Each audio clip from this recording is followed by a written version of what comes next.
And as if that wasn't enough, Jefferson also attacked Black people's intellect and emotional depth. He claimed that their minds were ruled by the, quote, sensation rather than the, quote, reflection, suggesting that they lacked the capacity for deep thought or complex emotions. But he didn't stop at color.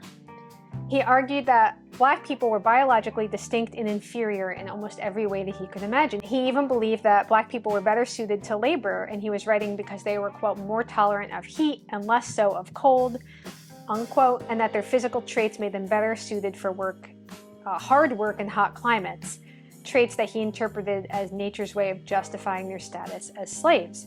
We have to think about his words in the Declaration of Independence inspired abolitionists. Abolitionists. His words as a enslaver inspired people to end slavery. That's amazing. Hi, I'm Danielle Romero. I'm so glad you're here with me where we talk about American identity and family stories on this channel.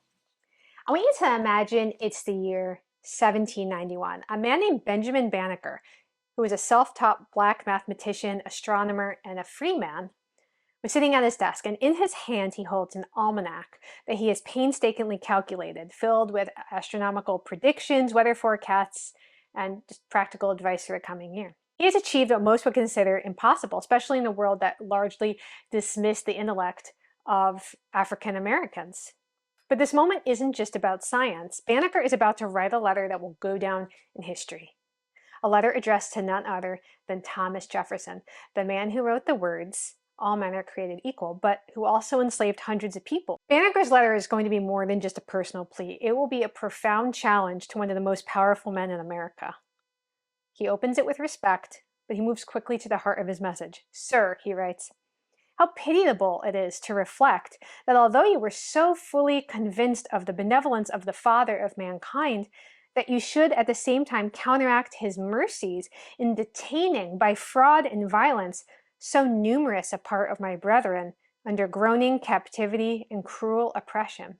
Banneker's words confront Jefferson head-on, calling out the contradiction between Thomas Jefferson's lofty ideals of equality and his brutal participation in slavery. But what's astonishing is how Jefferson responds.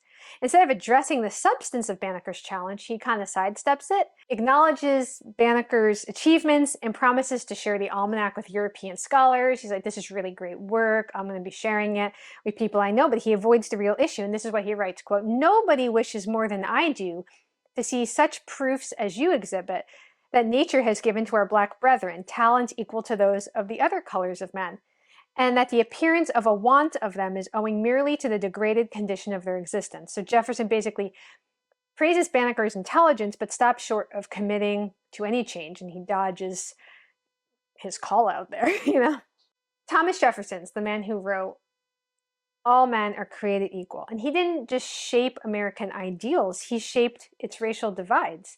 He had a document called Notes on the State of Virginia, and he put out some crazy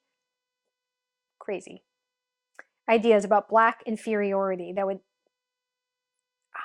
pretty shocking for me to read. Before I read those, I want to tell you that I have been having a lot of trouble being censored on this platform. There's words that as a historian I need to be able to use to tell the true history, and I'm being flagged. Videos are being demonetized, which basically means ads still run on the video, but instead of YouTube sharing 55% of that ad revenue with me, they keep 100 and I get none. So, work that out. If you'd like to support the work I'm doing, you can go to New York to Nashville and grab some merch. That'd be awesome. Support me on Patreon. Otherwise, let's get back to the story. So it's called, it's from 1788. And he talks about the differences between Black and white people. This is Thomas Jefferson. He said, "The first difference which strikes us is of color. Whether the Black of the Negro resides in the reticular membrane between the skin and scarf skin," I mean, some of this stuff, you're like, what is this?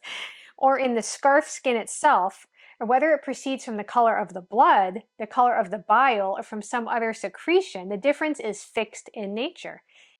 This is going to get a little spicy, so I'm just going to read it because it's a primary source and I think it's important to read it. And is this difference of no importance? Is it not the foundation of a greater or less share of beauty in the two races? Are not the fine mixtures of red and white the expressions of every passion by greater or less effusions of color in the one preferable to that eternal monotony which reigns in the countenances, that immovable veil of black which covers all the emotions of the other race?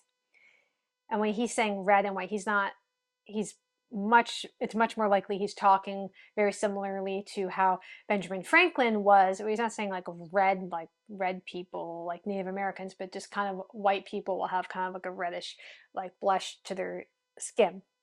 He says, add to these flowing hair a more elegant symmetry of form in their own judgment in favor of the whites, declared by their preference of them as uniformly as the preference of the orangutan for the black woman over those of his own species. This circumstance of superior beauty is thought worthy attention in the propagation of our horses, dogs, and other domestic animals. Why not in that of man? Besides those of color, figure, and hair, there are other physical distinctions proving of a different race. So I want to pause here before I continue reading this. A few months ago, a woman reached out to me and she had my Jed Match kit, or my grandmother's Jed Match kit number. I can't remember. And she said that she was a part of a group of descendants of Thomas Jefferson and Sally Hemings. And she said that based on the Jed Match kit, we were also a part of that group. Now, I don't know for sure if that's true, but if you know the story about Thomas Jefferson and Sally Hemings, it was a very young girl who was of mixed race. It was a mistress is not the right word, but you get the gist. Many children came out of that. And so I'm thinking about that as I'm reading what he's saying here about, what race is more beautiful and why. But he didn't stop at color. He argued that Black people were biologically distinct and inferior in almost every way that he could imagine. He claimed that they had, quote, less hair on the face and body and a very strong and disagreeable odor. And he even believed that Black people were better suited to labor, and he was writing because they were, quote, more tolerant of heat and less so of cold, unquote, and that their physical traits made them better suited for work, hard work in hot climates, traits that he interpreted as nature's way of justifying their status as slaves.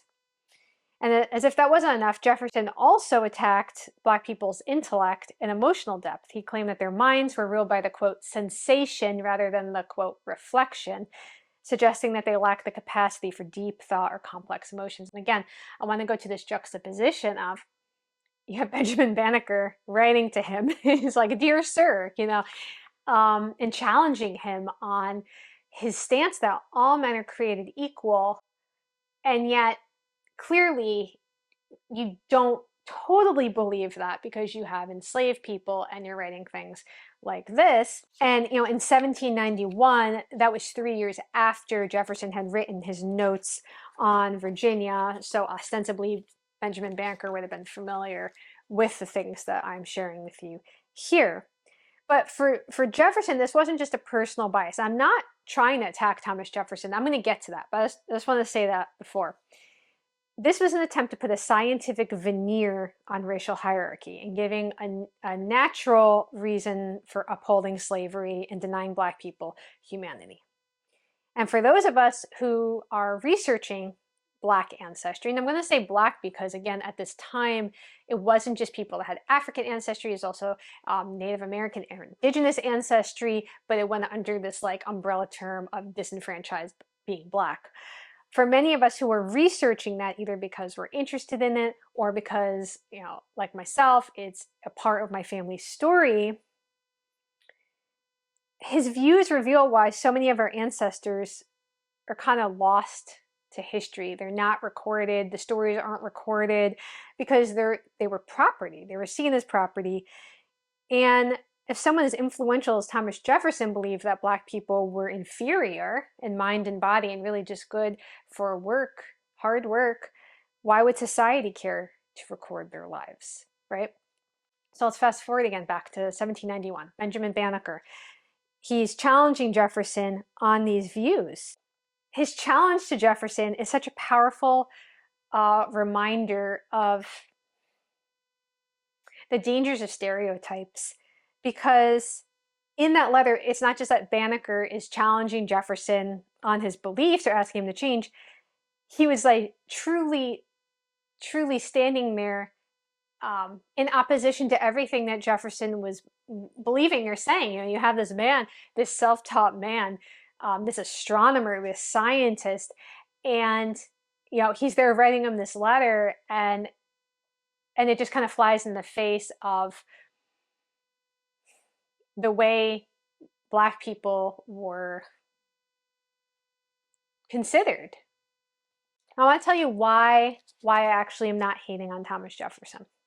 So when I was in college, I double majored in Soviet history and language and literature and American history. One of my favorite history professors, his name was Professor Sung Bak Kim, and he was from Korea. I don't know if it was North Korea or South Korea. He had come to the United States as a young man. He was pretty old when he taught this class. He's probably in his 60s, and this was 20 years ago. He taught a class on the American Revolution, and it was such an interesting class because this was an immigrant giving it, and this man loved America more than I don't think I've ever met someone who loved America and I think understood America more than this Korean immigrant turned American history professor, and this was in New York. One of the things he was so passionate about was not that the founding fathers had created a perfect system or created a perfect, right out of the gates, a perfect country, but it was that something had been created that was not static. It was not static. There was this ability to take what was good and continue building forward and just continue. Take what's good, leave behind what's not so good, and just keep doing that over and over and over again. And he loved America for that. And when I think about Thomas Jefferson, I think he is right. All men are created equal. This is something that is a universal truth. This is an eternal truth. We are all created equal under God. And even though he may have been wrestling with that reality in his life, it doesn't make what he said less true. Like, I think many times we can come to an eternal truth, an objective truth, and we don't live it out perfectly, but that doesn't make that objective truth not true anymore. It just means that we're not following in that ideal because of our own problems, right? Or our own sins. And so I'm really thankful for that, what I believe a divine inspiration to pen these words. All men are created equal, and yet it wasn't implemented with perfection at that time. That's something we are still working towards. So we're taking that good and we're moving towards the future, and we're wanting to keep making it better. And you know, of course, it's disappointing to see these big figures imperfectly living out their lives, just like we all do, to be honest, you know. And I don't look at it and say like, now we should take down every statue of Thomas Jefferson. No, what I think is more important to do is keep the statues, have a frank conversation about here's the good, here's the not so good. Take it as a lesson in your life. We need those lessons in our lives of people doing good and evil. Very rarely are you going to find, I would say never, except for Christ himself, and I'm saying this as a Christian, a person who has done all good in their life. I know it's not true for me. I love this opportunity to compare and contrast what happened here. And it adds nuance, it adds depth, and I think it's important for us to have this history in order to keep moving forward. We have to think about his words in the Declaration of Independence inspired abolitionists. Abolitionists. His words as a enslaver inspired people to end slavery. That's amazing. You know, Frederick Douglass, almost a century later, invoked Jefferson's words to demand justice for Black Americans. Douglass famously asked, quote, "What to the American slave is your 4th of July?" pointing out the hypocrisy of a nation that celebrated freedom while at the same time denying it to millions. He's saying, okay, if we're going to believe these truths to be self-evident, that all men are created equal, well, look at all this inequality here. We need to improve over here. Banneker's letter to Jefferson should be studied alongside the Declaration of Independence. I don't know why that's not happening across the board, because I think it serves as a powerful reminder to us as America's ideals of equality and liberty could and should be challenged when people notice the gaps between the words and the actions. There will always be a gap between words and actions when we're dealing with people. So I think it's important to instead of shying away from that and not wanting to show it. And I think the reason people don't want to teach that is because they think, well, maybe it makes, the Declaration of Independence lose its luster or something. It's like, no, no, no. It just shows how incredible it is that something so beautiful, such beautiful words could come out of such an imperfect person, right? Just like all of us. And I think Benjamin Banneker's letter shows that there was this glimmer of, okay, it's not being applied the right way right now, but we can take it and now we can run a little further with the baton down the line. And I think that's a beautiful story to see. Each story we bring to light, each family connection that we uncover is a reminder that history isn't just the way that it's taught. History needs to be what's reclaimed. There's so much history that hasn't been taught, so much history that hasn't been found, so much history that has been hidden. And I think going through Banneker's letter reminds us that the pursuit of truth, the dignity of our fellow man, and justice is a legacy worth preserving. And it's a challenge to ensure that the principles of freedom and equality can finally include everyone, just like Benjamin Banneker called for over 2 centuries ago. Now, let me know what you think if you've heard about Benjamin Banneker, about his letter to Thomas Jefferson. What about the Sally Hemings connection? I would love to find out more. Now that I know I have family ties to Virginia, which I talked about in the Redbone video, I am wondering, that gives a little more credibility to this being possible. So I want to research that. It would be really strange to find out that I was connected to Sally Hemings and Thomas Jefferson. That'd be a lot. But let me know what you think.